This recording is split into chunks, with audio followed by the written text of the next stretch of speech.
കർത്താവിൽ പ്രിയപ്പെട്ട സഹോദരങ്ങളെ, ഏറെ സന്തോഷത്തോടെ പ്രാർത്ഥനാപൂർവ്വം നിങ്ങൾ ഓരോരുത്തരെയും പരിശുദ്ധാത്മാവിൻ്റെ കൃപാവരങ്ങൾ നിറഞ്ഞു നിൽക്കുന്ന ഈ കൃപാഭിഷേക ശുശ്രൂഷയിലേക്ക് സ്വാഗതം ചെയ്യുന്നു.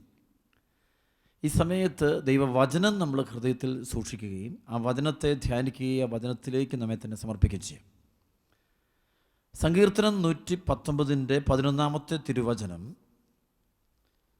ഇപ്രകാരം പറയുന്നുണ്ട്: അങ്ങേക്കെതിരെ പാപം ചെയ്യാതിരിക്കാൻ അങ്ങയുടെ വചനം എൻ്റെ ഹൃദയത്തിൽ ഞാൻ സംഗ്രഹിച്ചിരിക്കുന്നു. ദൈവത്തിനെതിരെ പാപം ചെയ്യാതിരിക്കുവാൻ നാം ദൈവവചനം ഹൃദയത്തിൽ സൂക്ഷിച്ചു വെക്കണമെന്ന് പരിശുദ്ധാത്മാവ് തിരുവചനത്തിലൂടെ നമ്മെ പഠിപ്പിക്കുന്നു. സങ്കീർത്തനം 119 105 വചനം തിരുവചനം പറയുന്നു: കർത്താവിൻ്റെ വചനം എൻ്റെ പാദങ്ങൾക്ക് വെളിച്ചവും വഴികളിൽ പ്രകാശവുമാണ്. ദൈവവചനമാണ് നമ്മുടെ ജീവിതത്തിൻ്റെ അടിത്തറ, പ്രകാശം, മാർഗം എല്ലാം അത് തന്നെയാണ്. അപ്പോൾ ആ വചനത്തെ മുറുകെ പിടിക്കുക. യെശയ്യാ പ്രവാചകൻ്റെ പുസ്തകം 40 അധ്യായത്തിൻ്റെ 6 മുതൽ 9 വരെയുള്ള തിരുവചനങ്ങൾ.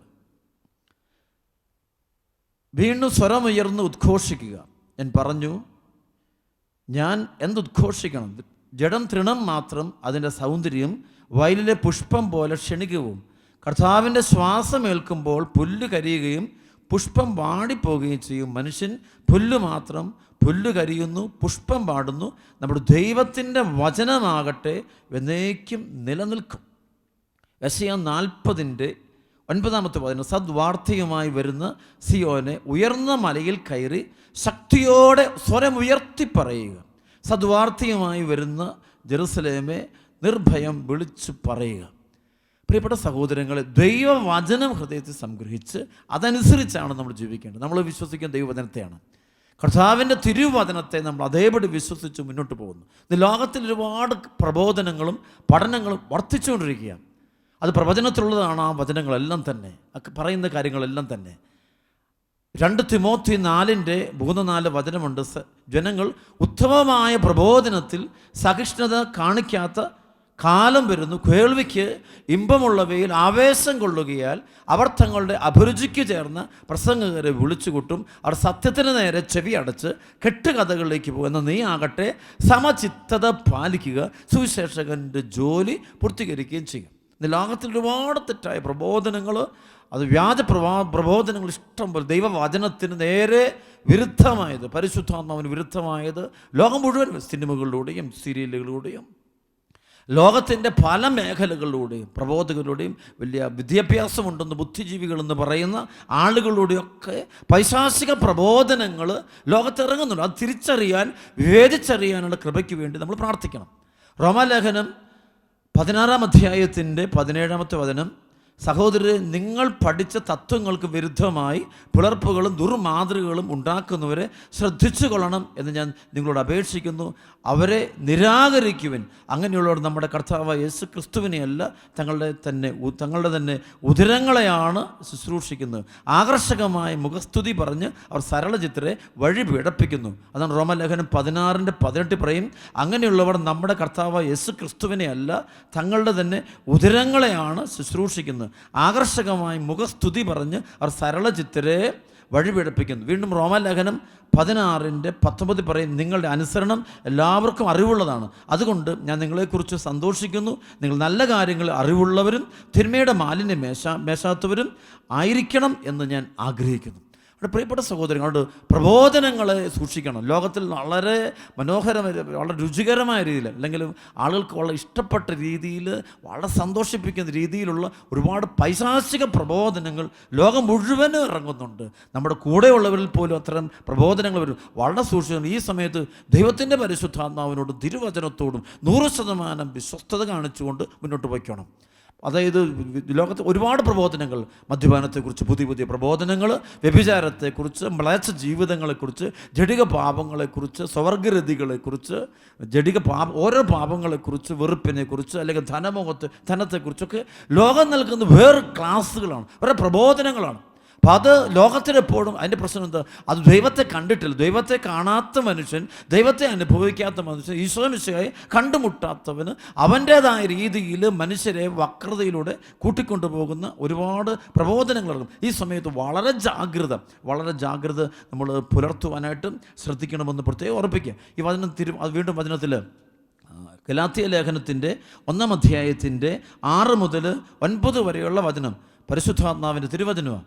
ക്രിസ്തുവിൻ്റെ കൃപയിൽ നിങ്ങളെ വിളിച്ചവനെ നിങ്ങൾ ഇത്ര പെട്ടെന്ന് ഉപേക്ഷിക്കുകയും വ്യത്യസ്തമായൊരു സുവിശേഷത്തിലേക്ക് തിരിയുകയും ചെയ്യുന്നതിൽ എനിക്ക് ആശ്ചര്യം തോന്നും. ചിലർക്ക് പറയും ജടിക പാപങ്ങൾ ചെയ്ത കുഴപ്പമില്ല, അബോർഷൻ നടത്തിയ കുഴപ്പമില്ല, അല്ലെങ്കിൽ മ്ലേച്ഛ ബന്ധങ്ങളിൽപ്പെട്ട കുഴപ്പമൊന്നുമില്ല, പ്രീ മാരിറ്റൽ സെക്സ് ഒന്നും കുഴപ്പമൊന്നുമില്ല, ഇതൊന്നും പ്രശ്നമുള്ള കാര്യമൊന്നുമില്ല, ലിവിങ് ടുഗദർ ഒന്നും പാപമൊന്നുമല്ല, തിന്മയൊന്നുമല്ലത്, മദ്യപാനോ അതൊന്നും കുഴപ്പമുള്ള കാര്യം, ഇതൊക്കെ മനുഷ്യന് വേണ്ടിയുള്ളതല്ലേ, ഇതൊക്കെയല്ലോ എല്ലാം നാച്ചുറൽ. അങ്ങനെ തിന്മ ചെയ്തോളാൻ പറഞ്ഞുകൊണ്ടുള്ള വലിയൊരു പ്രബോധനം ലോകത്തിൻ്റെ എല്ലാ മുക്കിലും മൂലയിലും, ചിലപ്പോൾ സഭയ്ക്കകത്ത് പോലുള്ള ചില ആളുകളുടെ പ്രബോധനങ്ങളുടെ പോലും ഇത് കടന്നു വരുന്നത് കാണാൻ പറ്റും. പക്ഷെ ആ സമയത്ത് നമ്മൾ പരിശുദ്ധാത്മാവിൻ്റെ തിരുവചനങ്ങളെ നമ്മൾ മുറുകെ പിടിക്കണം. നമുക്കറിയാം 2 തരത്തിലുള്ള ഭവനങ്ങളെക്കുറിച്ച് പറയുന്നത്, മണൽപ്പുറത്ത് പണിത ഭവനവും അതുപോലെ തന്നെ പാറമേൽ പണിത ഭവനവും. 2 ഭവനങ്ങളാണ്. പക്ഷേ കൊടുങ്കാറ്റടിക്കുമ്പോൾ ചില ഭവനങ്ങൾ മറിഞ്ഞടിച്ച് താഴെ വീഴും. അത് പാറമേലല്ലത് പണി. പാറ എന്ന് ബൈബിൾ പറയുന്നത് ദൈവത്തിൻ്റെ വചനം ഈശോ തന്നെയാണ്. ഈ മത്തായിയുടെ സുവിശേഷം 16 ഈശോ പത്രോസ് പറയുന്നൊരു മറുപടിയാണ് കർത്താവിനോട് പറയുന്നവർ. അതായത് നീ ജീവനുള്ള ദൈവത്തിൻ്റെ പുത്രനായ ക്രിസ്തുവാണ്. അപ്പോൾ ഈശോ പറഞ്ഞു, പത്രോസ് നീ പാറയാണ്, ഈ പാറമേൽ എൻ്റെ സഭ ഞാൻ സ്ഥാപിക്കും, നരക കവാടങ്ങൾ ഇതിനെതിരെ പ്രബലപ്പെടുകയും. ദൈവവചനമാകുന്ന ആ ഒരു അടിത്തറയിലാണ് നമ്മുടെ ജീവിതം നയിക്കേണ്ടത്. അതുകൊണ്ട് നമ്മുടെ ആത്മീയ ജീവിതം, ക്രൈസ്തവൻ്റെ ജീവിതം ഒരിക്കലും ഒരു ലോകത്തിൻ്റെതായ ഈ നാളുകളുടെ നേട്ടങ്ങൾക്ക് വേണ്ടി മാത്രമുള്ളതല്ല, അതിനപ്പുറമുള്ള നിത്യജീവിതം, ഈശോയോട് കൂടെയുള്ള നിത്യജീവിതമാണ് അവൻ്റെ ലക്ഷ്യം. അവന് ക്രൈസ്തവൻ്റെ ഏറ്റവും വലിയ ചിന്തകളൊന്ന് മരണാനന്തര ജീവിതത്തെക്കുറിച്ചാണ്. ക്രിസ്തീയ വിശ്വാസത്തിൻ്റെ അടിത്തറ ഈശോയിൽ ഉത്ഥിതനായ ഈശോയിലുള്ള ജീവിതമാണ്, അല്ല വേറൊന്നും അവൻ്റെ മനസ്സിലേക്ക് അവൻ കൂട്ടിക്കൊണ്ടുവരാൻ. അതുകൊണ്ടാണ് ഈശോ പറയുന്ന മത്തായിയുടെ സുവിശേഷം 7:13-14 ഇടുങ്ങിയ വാതിലിലൂടെ പ്രവേശിക്കുവിൻ, വിനാശത്തിലേക്ക് നയിക്കുന്ന വാതിൽ വിസ്തൃതവും വഴി വിശാലവും. വിനാശത്തിലേക്ക് പോകുന്ന വഴിയിൽ എല്ലാം പെർമിസിബിളാണ്. എന്ത് തെറ്റ് ചെയ്താലും കുഴപ്പമൊന്നുമില്ല, ആരെ കൊന്നാലും കുഴപ്പമില്ല, എന്ത് തെറ്റ് ചെയ്താലും അതെല്ലാം ശരീരത്തെ പാപത്തിന് വിട്ടുകൊടുത്താൽ അത് നമ്മുടെ പ്രശ്നമുള്ള കാര്യമില്ല. അതുകൊണ്ടാണ് ഈശോ രക്ഷ എന്നുള്ള കണ്ട് ഇടുങ്ങിയ വാതിലൂടെ പ്രവേശിക്കുവിൻ, വിനാശത്തിലേക്ക് നയിക്കുന്ന വാതിൽ വിസ്തൃതവും വഴി വിശാലമാണ്, അതിലേക്ക് കടന്നു പോകാൻ വളരെയാണ് താനും. ഭൂരിപക്ഷം ആളുകളും വിശാലമായ ഫ്രീ വേൾഡ്, അവിടെ യാതൊരു നിബന്ധനകളോ നിയമങ്ങളോ യാതൊരുവിധ ദൈവകൽപ്പനകളോ യാതൊന്നുമില്ല. നിനക്കിഷ്ടമുള്ള പോലെ, നിൻ്റെ ഇഷ്ടം പോലെ നീ ജീവിക്കുക, നിനക്കിഷ്ടമുള്ള ആളിൻ്റെ കൂടെ പോയി ജീവിക്കുക, ഇഷ്ടമുള്ള പെണ്ണ്, ഇഷ്ടമുള്ള ആണ്, ഇഷ്ടമുള്ള പ്രായം, ഇഷ്ടമുള്ള ജീവിതം, ഇഷ്ടമുള്ള ഭക്ഷണം, ഇഷ്ടമുള്ള പാപമൊന്നും സംഭവം അവിടെ ഇല്ല. അങ്ങനെ ദൈവം എന്നുള്ള വാക്ക് തന്നെ ഇല്ല. അപ്പം അങ്ങനെയുള്ള ഒരുപാട് പ്രബോധനങ്ങളും ലോകത്തിറങ്ങുന്ന സമയമാണ്. വീഡിയോകളും ഒരുപാട് സിനിമകളും ഒരുപാട് അങ്ങനെയുള്ള സംഭവങ്ങളും എല്ലാം വരും. കാരണം അവരെ സംബന്ധിച്ച് വെറും ഇന്നത്തെ സുഖം മാത്രമാണ് അവരുടെ ലക്ഷ്യമത്. അതിനപ്പുറത്തേക്ക് അവർ അപ്പോൾ ഇത്രയും സംഭവങ്ങൾ ലോകത്ത് വരുമ്പോൾ അതിൽ നമ്മൾ എവിടെയാണോ വിശ്വാസം പിടിച്ചിരുന്നത് ആ വിശ്വാസം നമ്മൾ വ്യതിചലിപ്പിക്കുന്ന ദുഷ്ടാരൂപികളുടെ പ്രബോധനങ്ങളിൽ നിന്ന് നമ്മൾ ഓടി മാറാനായിട്ട് നമ്മൾ ശ്രദ്ധിക്കണം. ഗലാത്യ ലേഖനം 1:6-9 വരെ ക്രിസ്തുവിൻ്റെ കൃപയിൽ നിങ്ങളെ വിളിച്ചവനെ നിങ്ങൾ ഇത്ര പെട്ടെന്ന് ഉപേക്ഷിക്കുകയും വ്യത്യസ്തമായ സുവിശേഷത്തിലേക്ക് തിരിയുകയും ചെയ്യുന്നതിൽ എനിക്ക് ആശ്ചര്യം തോന്നും. വാസ്തവത്തിൽ മറ്റൊരു സുവിശേഷമില്ല, എന്നാൽ നിങ്ങളെ ഉപദ്രവിക്കാനും ക്രിസ്തുവിൻ്റെ സുവിശേഷത്തെ ദുഷിപ്പിക്കാനും ആഗ്രഹിക്കുന്ന കുറേ ആളുകളുണ്ട്. ഈ ലോകത്തിലുള്ള ആളുകളെക്കുറിച്ച് പറയാണ്. അതായത് വാസ്തവത്തിൽ മറ്റൊരു സുവിശേഷം, എന്നാൽ നിങ്ങളെ ഉപദ്രവിക്കാനും ക്രിസ്തുവിൻ്റെ സുവിശേഷത്തെ ദുഷിപ്പിക്കാനും ആഗ്രഹിക്കുന്ന കുറേ ആളുകളുണ്ട്. ക്രിസ്തുവിൻ്റെ സുവിശേഷം ദുഷിപ്പിക്കുക. അപ്പോൾ അത് എല്ലാ തലമുറകളുമുണ്ട്. നമ്മുടെ കൂട്ടത്തിൽ നിന്നുള്ള ഒരാൾ എല്ലായിടത്തും കാണാൻ പറ്റും. ക്രിസ്തുവിൻ്റെ സുവിശേഷ വചനങ്ങളെ, പരിശുദ്ധാത്മാവിൻ്റെ പ്രവർത്തനത്തെ പരിഹസിക്കുന്ന ഓരോ സംഭവം. പക്ഷേ ഓരോരുത്തരും അവനവൻ്റെ പ്രവർത്തികൾക്കനുസരിച്ചുള്ള പ്രതിഫലം ദൈവം കൊടുക്കുമെന്നുള്ള ബൈബിൾ വചനമുണ്ട്. അപ്പോൾ ക്രിസ്ത്യാനി നയിക്കപ്പെടുന്ന കർത്താവിൻ്റെ വചനത്തെ ആശ്രയിച്ച, അല്ല വേറെ ആരുടെയും പ്രബോധനങ്ങളെയോ പഠനങ്ങളെയോ ഒന്നും ആശ്രയിച്ചല്ല പൗലോസ് പറയുന്നുള്ളൂ. അതുകൊണ്ട് ഈ സമയത്ത് ലോകത്തിൻ്റെ പ്രീതി നിങ്ങൾ നോക്കരുത്, ലോകത്തിൻ്റെ പ്രബോധനങ്ങൾ കേൾക്കരുത്. കാണിക്കരുത്, അതിൽ നിന്ന് ഓടി മാറിക്കൊള്ളണം. തിരിച്ചറിയാനുള്ള വിവേകം ഉണ്ടാകണം. ഓരോരുത്തരും പഠിപ്പിക്കുമ്പോൾ അവൻ്റെ ഉദ്ദേശം എന്താണെന്ന്, എല്ലാ സുഖങ്ങളും ചെയ്തുകൊള്ളുക, എന്ത് പാപത്തിൻ്റെ വഴിയും പൊക്കൊള്ളുക, ഏത് തെറ്റിനും അല്ല കൂദാശകൾക്കെതിരെ, സഭയ്ക്കെതിരെ, പരിശുദ്ധ കുർബാനയ്ക്കെതിരെ, അല്ലെ പരിശുദ്ധ അമ്മയ്ക്കെതിരെ, ദൈവവചനത്തിനെതിരെ ഒക്കെ പറയുമ്പോൾ അവരെല്ലാവരും തന്നെ ലോകാരൂപി നിറഞ്ഞവർ. അവരുടെ ലക്ഷ്യം ഇന്നത്തെ പേര്, പെരുമ, പണം, അഡ്രസ്സ്, സ്ഥാനമാനം, അതിനുവേണ്ടി അവരാരെ വേണമല്ലോ നശിപ്പിക്കാനോ കൊല്ലാനോ അവർക്ക് യാതൊരു മടിയുമില്ല. അപ്പം അത്തരമുള്ള ആളുകൾ തിരിച്ചറിയാൻ ദൈവജനത്തിന് ഇടയാകണമെന്ന് പ്രത്യേകം ഓർമ്മിപ്പിക്കുക. വീണ്ടും വചനം പറയാം, ഗലാത്യ ലേഖനം 1-ാം അധ്യായത്തിൻ്റെ 8-9 വചനം പറയും, ഞങ്ങൾ നിങ്ങളോട് പ്രസംഗിച്ചതിൽ നിന്ന് വ്യത്യസ്തമായൊരു സുവിശേഷം ഞങ്ങൾ തന്നെയോ സ്വർഗത്തിൽ നിന്നൊരു ദൂതൻ തന്നെയോ നിങ്ങളോട് പ്രസംഗിച്ചാൽ അവൻ ശപിക്കപ്പെട്ടവനാകട്ടെ. ബൈബിൾ ഏറ്റവും വലിയ വചനം. അതായത് ദൈവത്തിൻ്റെ വചനത്തിന് വിരുദ്ധമായിട്ട് പറയുന്നവൻ ആരോ അവൻ ശപിക്കപ്പെട്ടവനാകട്ടെ എന്ന് പരിശുദ്ധാത്മാവ് പൗലോസ്ലീഹയുടെ അധരങ്ങളിലൂടെ സംസാരിക്കുകയാണ്.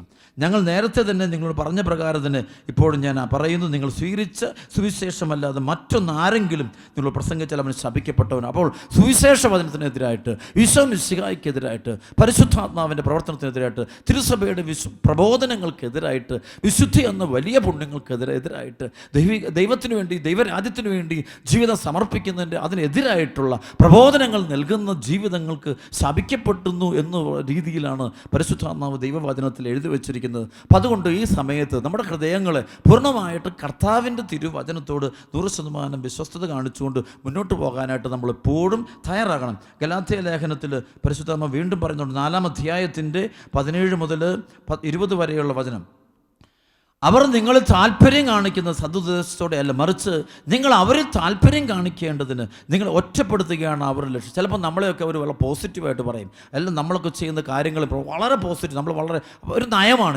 ഇന്നൊരിക്കലും ദൈവിക നിയമങ്ങളനുസരിച്ച് ഒരു നയമാണ്, മറ്റൊരാളെ വളയ്ക്കാൻ ഉപയോഗിക്കുന്ന നയങ്ങളാണ്. അതിന് പ്രത്യേക രീതി വിശ്വാസം എന്തായാലും കുഴപ്പമൊന്നുമില്ല, വിശ്വാസമൊന്നുമില്ല, പ്രാധാന്യമൊന്നുമില്ല, മതങ്ങൾക്ക് വ്യത്യാസമില്ല, എല്ലാം സയൻസാണ്, സയൻസിനപ്പുറത്തേക്ക് യാതൊന്നുമില്ല എന്നൊക്കെ പറഞ്ഞുകൊണ്ടുള്ള ചില പ്രബോധനങ്ങൾ ആളുകൾ പറയും. അപ്പം വിശ്വാസം ഇതിൻ്റെ ആവശ്യം ഇത് മതങ്ങൾ അല്ലെങ്കിൽ ക്രൈസ്തവ സഭ വിശ്വാസമാണ്, ഇതെല്ലാവരുടെയും മനുഷ്യൻ്റെ സ്വാതന്ത്ര്യം കളയുന്ന പോലെ അവർ പറയും. അതുകൊണ്ട് അവർ നമുക്ക് വളരെ താല്പര്യം, നമ്മുടെ കാര്യത്തിൽ വളരെ ഇൻട്രസ്റ്റ് കാണിക്കും, ഭയങ്കര നമ്മുടെ നന്മയ്ക്ക് വേണ്ടി. പക്ഷേ അവിടെയൊക്കെ മനസ്സിലാക്കേണ്ട, അവർ നിങ്ങൾ താല്പര്യം കാണിക്കുന്നത് സദുദ്ദേശത്തോടെ അല്ല, മറിച്ച് നിങ്ങൾ അവരിൽ താല്പര്യം കാണിക്കേണ്ടതിന് നിങ്ങൾ ഒറ്റപ്പെടുത്തുകയാണ് അവരുടെ ലക്ഷ്യം. നല്ല കാര്യത്തിൽ താല്പര്യം കാണിക്കുന്നത് ഞാൻ നിങ്ങളോടൊത്ത് ഉണ്ടായിരിക്കുമ്പോൾ മാത്രമല്ല, എല്ലായ്പ്പോഴും നല്ലത് തന്നെ. എൻ്റെ കുഞ്ഞുമക്കൾ, ക്രിസ്തു നിങ്ങൾ രൂപപ്പെടുന്നതുവരെ വീണ്ടും ഞാൻ നിങ്ങൾക്ക് വേണ്ടി ഈറ്റുനോവ് അനുഭവിക്കുന്നു. പൗലോസ് പറയും, ക്രിസ്തു നിങ്ങൾ രൂപപ്പെടണം, വേറെ ആരെയല്ല നിങ്ങൾ രൂപപ്പെടണം, വേറെ ലോകമോ പണമോ സ്വത്തൊന്നുമില്ല, മരണാനന്തര ജീവിതം, നിത്യജീവിതം, അത് നമ്മുടെ മനസ്സിൽ രൂപപ്പെടണം. ഈശോയുടെ സാന്നിധ്യം നമ്മുടെ ഹൃദയത്തിൽ 24 മണിക്കൂർ ഉണ്ടാകണം. അതിന് വ്യത്യസ്തമായത് യാതൊന്നും എടുക്കരുത്. അതുകൊണ്ട് ചിലപ്പോഴൊക്കെ ലോകത്തിൻ്റെ ചില സിനിമകളൊക്കെ ലോകത്തിന് അത് പാടെ ഉപേക്ഷിച്ച് കാണണം, നമ്മുടെ ആത്മീയ ജീവിതത്തെ അറിയല. ഇത് വളരെ ബുദ്ധിപൂർവ്വം ഇറങ്ങുന്ന ലോകത്തിൽ ചില സംഭവങ്ങളുണ്ട്. ഒരുപാട് ആളുകളുണ്ട് ബുദ്ധിപൂർവ്വം ഇറങ്ങുന്നുണ്ട്, ജഡിക പാപത്തെ വർദ്ധിപ്പിക്കുന്നവരുണ്ട്, വിളച്ച ചിത്രങ്ങൾക്ക് വേണ്ടി. അവരെല്ലാം അതിന് പിന്നിൽ ലക്ഷ്യം വെച്ചാൽ നിൻ്റെ ഉള്ളിലുള്ള ക്രിസ്തുവിൻ്റെ സാന്നിധ്യത്തെ ഇല്ലാതാക്കുക എന്നുള്ളതാണ് അവരുടെ ലക്ഷ്യം.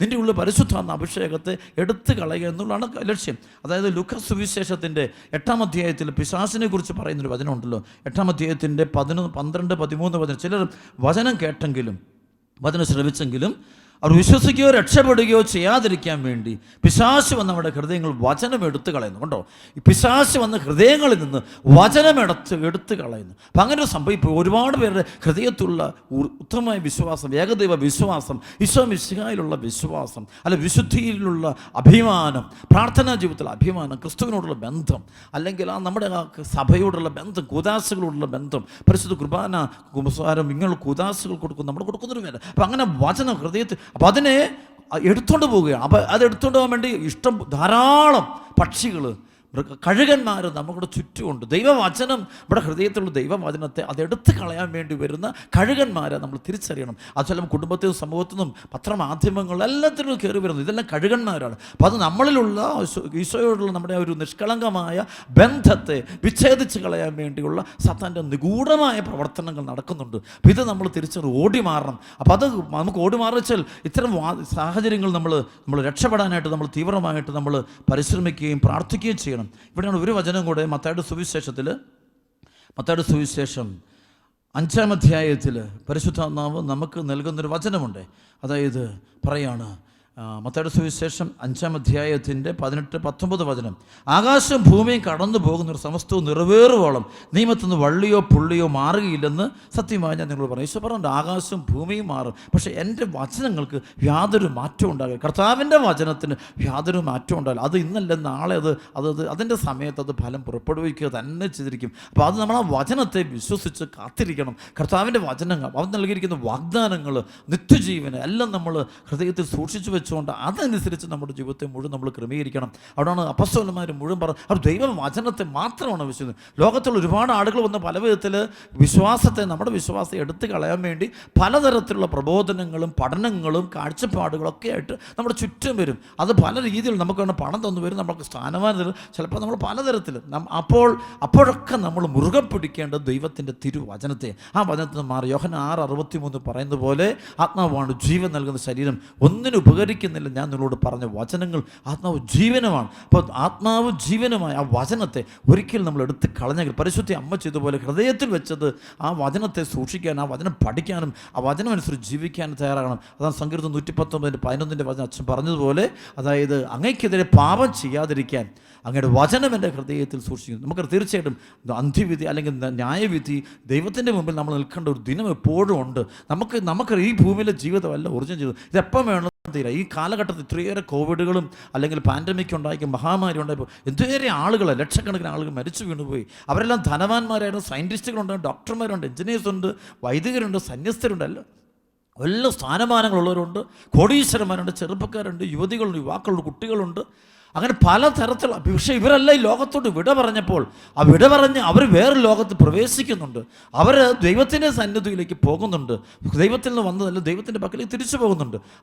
അവിടെ പോയിട്ട് ഓരോരുത്തരും അവനവൻ ചെയ്ത പ്രവൃത്തിയുടെ ഫലം അനുഭവിക്കുന്നുണ്ട്. അതിന് യാതൊരു സംശയമില്ല. നമ്മൾ ഭയപ്പെടുകയല്ല വേണ്ടത്. ഇവിടെ നമ്മൾ തിരിച്ചറിയേണ്ട ചില വിശ്വാസ സത്യങ്ങളാണ്. അപ്പം അതുകൊണ്ട് നമ്മൾ നിത്യജീവിതത്തെ മുന്നിൽ കണ്ടുകൊണ്ട് തന്നെ നമ്മുടെ ജീവിതത്തെ മുഴുവൻ പണിതുയർത്താൻ നമ്മൾ തയ്യാറാകണം. അതുകൊണ്ട് ഇന്ന് കാണുന്ന നേട്ടങ്ങളും എല്ലാം അത് നൈമിഷികമാണെന്നും ഇതിനൊന്നും നിലനിൽക്കുകയില്ല എന്നുള്ള തികഞ്ഞ ബോധ്യം നമുക്കുണ്ടാകണം. അതുകൊണ്ട് പ്രിയപ്പെട്ട സഹോദരങ്ങൾ, ഇവിടെ ഈശോ പറഞ്ഞു യോഹന്നാന്റെ സുവിശേഷം 14:5-6 വചനം, ഞാനാണ് വഴിയും സത്യവും ജീവൻ, എന്നിലൂടെ അല്ലാതെ ആരും പിതാവിൻ്റെ അടുക്കലേക്ക്. ഈശോയാണ് വഴി. ഈശോ ശേഷം നിങ്ങൾ എന്നെ അനുഗമിക്കുക. നമ്മൾ ഈശോ അനുഗമിക്കണം. നിത്യജീവിതത്തെ ലക്ഷ്യമാക്കിയുള്ള ജീവിതമാണിത്. ലോകത്തിൽ ഒരുപാട് അബദ്ധപ്രബോധനങ്ങളും നമ്മളെ കൺഫ്യൂഷനോട്ട് കൊണ്ടുപോകുന്ന, വിശ്വാസം കളയുന്ന, നമ്മുടെ ആത്മരക്ഷയെ ബാധിക്കുന്ന ഒരുപാട് പ്രബോധനങ്ങൾ ലോകത്തുണ്ട്. മറ്റൊന്നും നമുക്കറിയാം, പലപ്പോഴും ദൈവത്തെ തള്ളിപ്പറയുന്നവരായ പല ആളുകളും ഞാൻ കണ്ടിട്ടുണ്ട്, കേട്ടിട്ടുമുണ്ട്. അതായത് അവർ പിശാചുക്കളെ ആരാധിക്കുന്നത് കാണാൻ പറ്റുമേ. പിശാചിനെ ആരാധിക്കുന്നു, അതിനുവേണ്ടി ജീവിക്കുന്നു, അതിൻ്റെ പ്രബോധനങ്ങളും അതിൻ്റെ കൂട്ടായ്മകളോടും അവർ ചേർന്നിരിക്കുന്നു. പക്ഷേ അതുങ്ങൾ അറിയേണ്ടി പിശാചിൻ്റെ അവസാനം എന്ന് വെച്ചാൽ നരകാഗ്നിയാണ്. വലിയ സഹനത്തിലേക്കാണ് ആത്മാവ് പോകുന്നത്, വലിയ നഷ്ടത്തിലേക്കാണ് നഷ്ടം. പക്ഷേ ഇവർ പോലും ഈ പിശാച്, അത് ദൈവത്തെ തള്ളിപ്പറയുന്നവർ പോലും അരൂപികളുടെ തലങ്ങളിൽ വിശ്വസിക്കുന്നത് ഞാൻ കണ്ടിട്ടുണ്ട്. അപ്പോൾ അവർക്ക് പോലും അറിയാം അരൂപികളുടെ തലങ്ങളുണ്ട്, ആത്മാക്കൾ തലങ്ങളുണ്ടെന്ന് അവർക്കറിയാം. പക്ഷേ എന്തുകൊണ്ടൊരു ദൈവത്തിൽ വിശ്വസിക്കുന്നില്ല? കാരണം അവരിപ്പോൾ പിശാചിൻ്റെ പിടിയിൽ. അവർ ദൈവമക്കൾ, അവർക്കൊന്നും അത് വലിയ നേട്ടമാണെന്ന് കരുതും. പക്ഷേ അവർക്ക് ഉണ്ടാകാൻ പോകുന്ന ദുരന്തങ്ങൾ, നഷ്ടങ്ങളെക്കുറിച്ച് അവർ ചിന്തിക്കുന്നില്ല. അതുകൊണ്ട് പ്രിയപ്പെട്ട സഹോദരങ്ങൾ, ദൈവത്തിലേക്ക്, നമ്മെ സ്നേഹിക്കുന്ന, നമ്മെ പരിപാലിക്കുന്ന, നമ്മെ സൃഷ്ടിച്ച ഈശോയിലേക്ക് നമ്മൾ തിരിച്ചു വരണം. അതുകൊണ്ട് ഒരു പ്രബോധനങ്ങളും ഈ നാളുകളിൽ ഒരു പ്രബോധനം നമ്മൾ സ്വീകരിക്കാൻ പാടില്ല. നേരെ മറിച്ച് നമ്മൾ ഈ നാളുകൾ നമ്മൾ വളരെ ശ്രദ്ധിക്കണം. വളരെ ക്രൂഷ്യലായ ഒരു പീരീഡാണ് ലോകം മുഴുവൻ കടന്നു പോകുന്നത്. വളരെ അപകടപൂർണ്ണമായ ഒരു അന്തരീക്ഷമാണത്. ലോകം മുഴുവനും അത് തെറ്റായ കാര്യങ്ങളും പ്രബോധനങ്ങളും ദൈവവചനത്തെ, നമ്മുടെ വിശുദ്ധമായ ബന്ധങ്ങളെയും, സഭയോടുള്ള ബന്ധങ്ങളെയും, ഈശോമിശിഹായുള്ള ബന്ധങ്ങളെയും, വിശുദ്ധിയൊക്കെ തകടം അടിക്കാൻ വേണ്ടിയുള്ള തിന്മയുടെ ശക്തികളുടെ പ്രബോധനങ്ങളുടെ വലയിൽ പോയി നമുക്ക് കുടുങ്ങാൻ പാടില്ല. നേരെ മറിച്ച് ഉറച്ച വിശ്വാസമുണ്ട്, ഈശോയിലുള്ള വിശ്വാസം.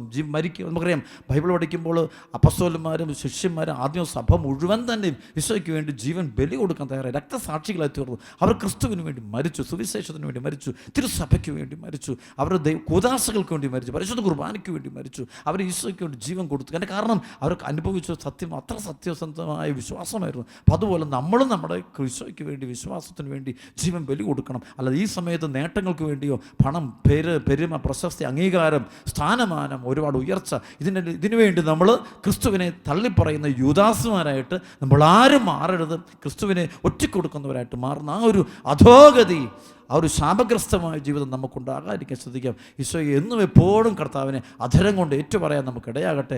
റോമലേഖനം 10:8-9 ആകെ യേശു കർത്താവാണെന്ന് അധരം കൊണ്ട് ഏറ്റുപറയും. ദൈവം അവനെ മരിച്ചവരെന്ന് ഉയർപ്പിച്ചുവെന്ന് ഹൃദയത്തിൽ വിശ്വസിക്കുകയും ചെയ്ത് രക്ഷപ്പെടും. അപ്പോൾ ആ ഈശോയിലുള്ള വിശ്വാസം അനുദിനം നമ്മുടെ ജീവിതത്തിലൂടെയും വാക്കിലൂടെയും പ്രവൃത്തിയിലൂടെയും എല്ലാം നമുക്ക് പ്രഘോഷിക്കാൻ നമുക്ക് തയ്യാറാകാം. തുടർന്നുള്ള ആരാധന സമയത്ത് ആ ഈശോയുടെ നാമത്തിൻ്റെ ശക്തിയാൽ തിന്മയുടെ പൈശാചിക ശക്തികൾ നമ്മിൽ നിന്നും നമ്മുടെ കുടുംബത്തിൽ നിന്നും വിട്ടുപോകാൻ ഇടയാകട്ടെ എന്ന് പ്രാർത്ഥിക്കുന്നു. ദൈവം അനുഗ്രഹിക്കട്ടെ. ആമേൻ.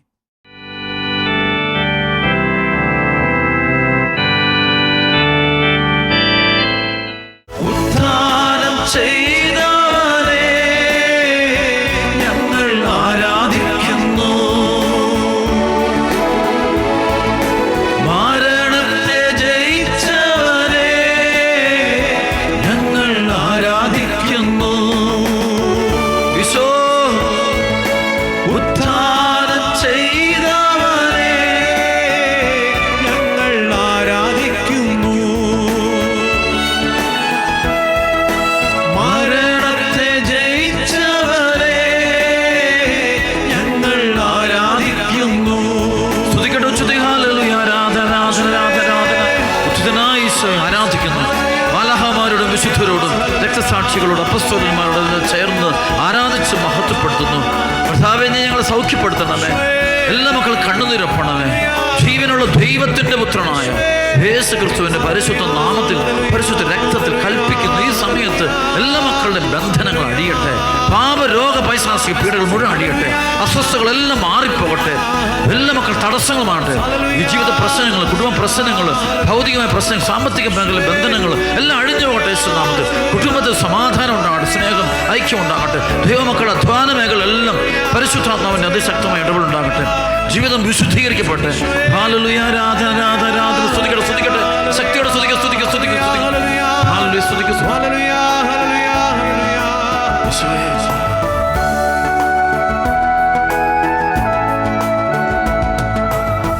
ആണിയേറ്റ ദിവ്യപാദം സ്നേഹമോടെ പുണർന്നിടട്ടെ.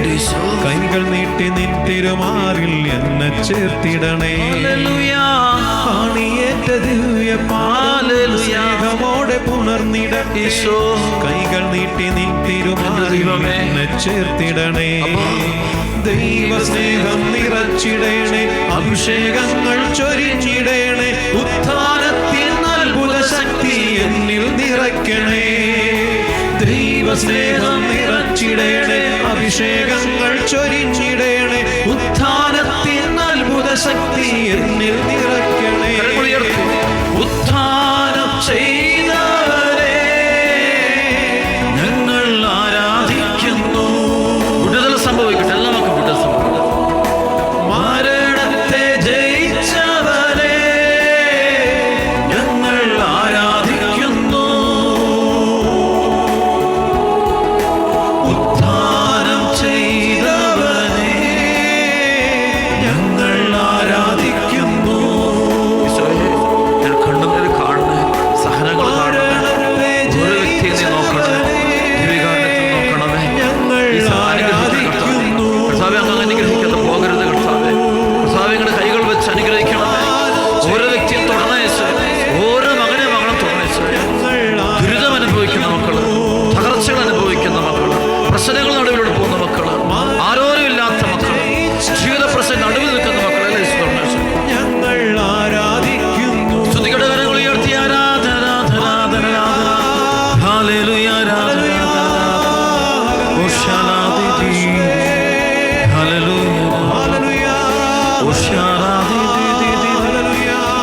കർത്താവായ യേശുവിന്റെ ശക്തി വെളിപ്പെടുന്നു.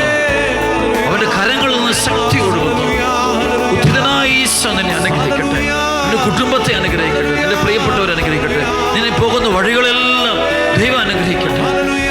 ദൈവദൂതന്മാരെ നിനക്ക് കാവലായിട്ട് നിർത്തട്ടെ.